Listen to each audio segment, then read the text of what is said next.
Apa itu gelar MBA dan mengapa para pengusaha ingin mempekerjakan lulusan MBA?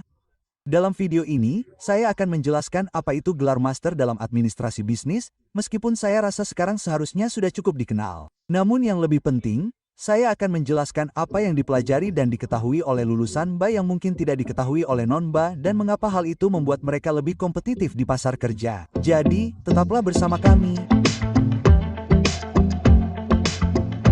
Hai, teman-teman, Richard Walsh di sini membantu Anda dengan pengembangan karir dan keuangan pribadi. Jika di akhir video ini Anda memutuskan bahwa Anda menyukai apa yang Anda lihat dan ingin melihat lebih banyak konten seperti ini, pastikan untuk berlangganan di bawah dan tekan tombol notifikasi tepat di sebelahnya sehingga Anda akan mendapatkan pemberitahuan saat saya memposting konten baru. Dan selagi Anda di bawah sana, jika Anda menyukai apa yang Anda lihat, tentu saja, silakan tekan tombol suka itu. Itu sangat membantu saluran saya. Dengan itu, mari kita mulai. Kita akan mulai dengan dasar-dasarnya. MBA adalah gelar master dalam administrasi bisnis. Ini adalah salah satu gelar master paling berharga yang bisa didapatkan seseorang untuk memajukan karir mereka, di mana bukan hal yang aneh bagi lulusan MBA yang baru lulus untuk mendapatkan penghasilan mendekati 6 digit dan dalam banyak kasus bahkan mencapai angka 6 digit tergantung pada sejumlah faktor seperti sekolah, pengalaman kerja sebelumnya, dan industri. Tak perlu dikatakan lagi, potensi kenaikan gaji yang dikombinasikan dengan permintaan di pasar kerja untuk gelar MBA membuat ini sangat menarik. Namun, nilai ini telah dipertanyakan dalam beberapa tahun terakhir terutama karena biaya MBA dari beberapa sekolah top telah meroket dan beberapa orang mungkin berpendapat bahwa laba atas investasi tidak seperti dulu. Namun, ada banyak sekolah dengan harga yang bagus. Jadi, nilai masih bisa didapat dari MBA. Dan saat kita membahas alasannya, mari kita lihat sekilas apa yang Anda pelajari dalam program MBA. Kurikulum biasanya terdiri dari beberapa konsep bisnis inti seperti akuntansi, keuangan, pemasaran, rantai pasokan, manajemen proses, organisasi, dan kepemimpinan.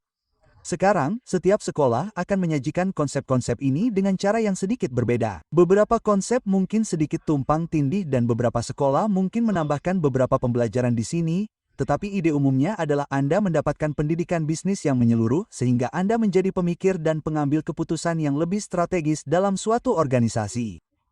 Sebagai manfaat tambahan, banyak program MBA menawarkan spesialisasi atau konsentrasi tempat siswa dapat mengejar jalur yang lebih kecil dalam industri atau topik tertentu.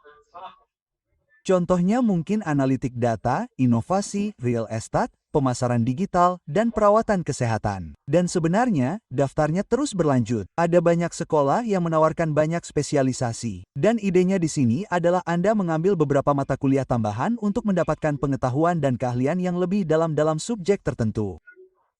Sekarang, saya menganggap spesialisasi sangat penting karena dengan popularitas MBA, lebih banyak orang memilikinya daripada sebelumnya. Jadi, kebutuhan untuk membedakan MBA Anda dari orang lain menjadi jauh lebih penting. Dan spesialisasi adalah cara untuk melakukannya. Sekarang, setelah dasar-dasarnya dibahas, mari kita bahas mengapa MBA berharga bagi pemberi kerja. Kembali ke apa yang Anda pelajari dalam konsep bisnis inti, alasan mengapa semua ini penting bagi para pengusaha adalah bahwa setiap keputusan yang dibuat oleh perusahaan atau tim dalam perusahaan dibuat dengan tujuan akhir tertentu. Dan pada akhirnya, tujuan akhir tersebut akan memiliki dampak finansial secara langsung atau tidak langsung yang kemudian harus Anda ukur. Agar bisnis apapun dapat bertahan, bisnis tersebut harus layak secara finansial atau setidaknya berada di jalur menuju ke sana. Dan itu dibangun di atas banyak keputusan yang dibuat di banyak organisasi dan banyak fungsi di sebuah perusahaan.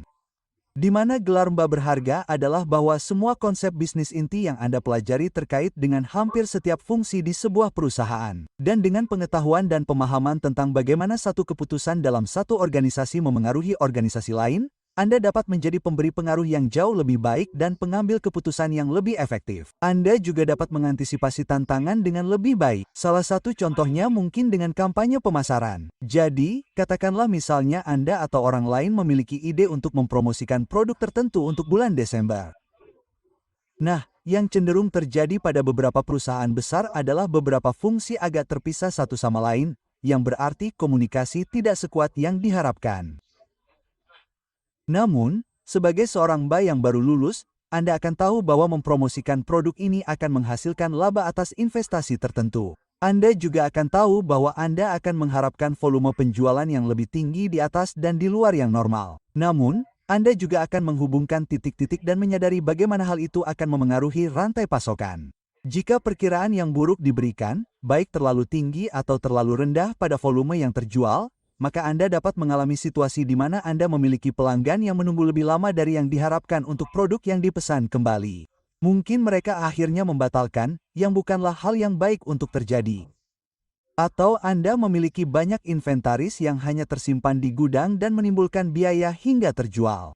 Idenya di sini, tentu saja, adalah Anda berada dalam posisi yang lebih baik untuk menghubungkan titik-titik antara keputusan yang dibuat dalam satu organisasi dan bagaimana hal itu memengaruhi seluruh perusahaan di masa mendatang dan pada akhirnya seperti apa dampak finansialnya juga. Dan ketika berbicara tentang perusahaan yang lebih besar, seperti yang saya sebutkan sebelumnya, selalu ada potensi beberapa fungsi menjadi sedikit terkotak-kotak dan komunikasi tidak berjalan dengan baik. Jadi, sebagai pengambil keputusan dan pemikir, Anda benar-benar bertanggung jawab untuk mengambil keputusan yang tepat, sehingga Anda dapat mengatasi beberapa masalah potensial yang mungkin muncul di kemudian hari.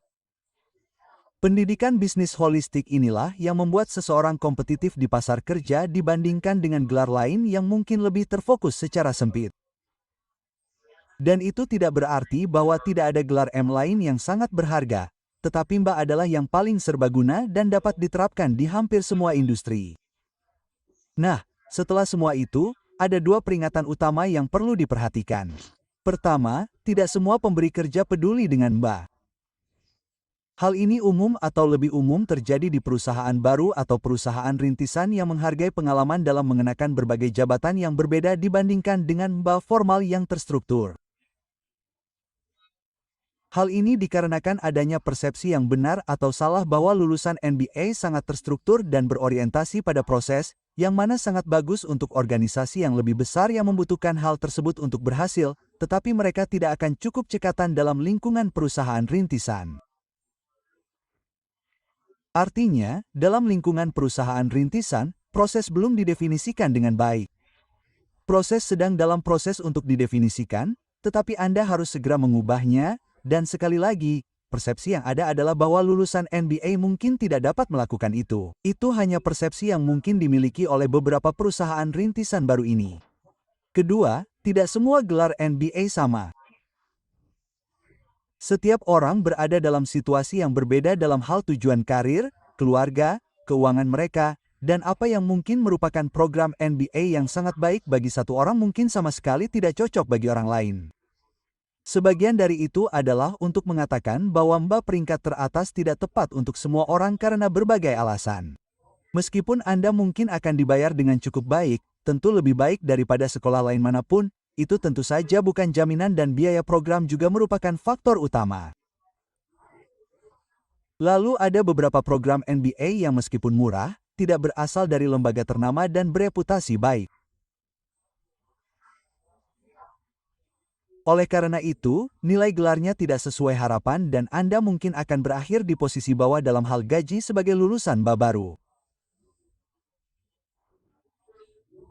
Namun, ada banyak hal di antaranya, dengan banyak program MBA fantastis dengan berbagai kisaran harga dengan fitur yang paling sesuai dengan tujuan karir, keluarga, dan situasi keuangan Anda.